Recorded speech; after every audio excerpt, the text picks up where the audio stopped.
பிஸ்மில்லாஹிர் ரஹ்மானிர் ரஹீம். எல்லா நற்குணங்களுக்கும் தாய் பொறுமை என்றார்களே பெருமானார். அந்த பொறுமை இன்றைக்கு நம் சமுதாயத்திலே எவ்வளவு இருக்கிறது? வீட்டிலே பொறுமை, சமூகத்திலே பொறுமை, கடையிலே பொறுமை. பொறுமை இழந்த சமுதாயம் யாருன்னா நம்ம சமுதாயம் தான்.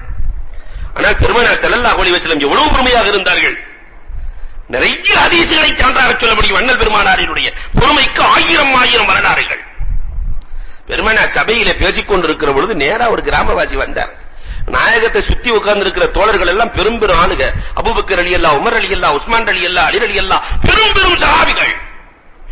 வந்த கிராமவாசி அப்படி தாண்டிட்டே வந்து அபூ உபைதா ரலியல்லாஹுவினுடைய முதுகுல காலை வச்சு அப்படி தாண்டானா.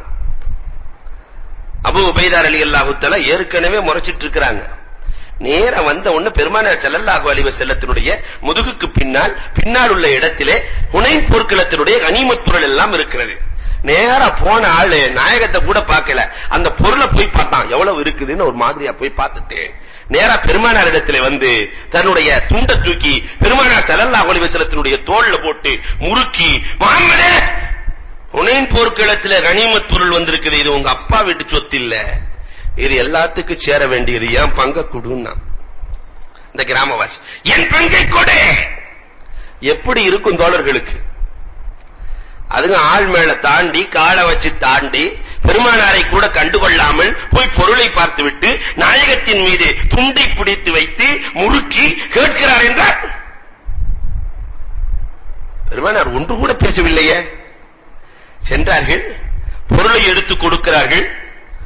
நான்லாம் தூக்கிட்டு போக மாட்டேன், என் ஒட்டகையில வந்து ஏத்தி விடுன்னு. பெருமானார் ஒட்டகை வரை தூக்கி சென்றார்கள். சகாபாக்களை பெருமானார் அமைதிப்படுத்துகிறார்கள், ஏற்றி அனுப்பினார்கள். வரலாறு சொல்கிறது.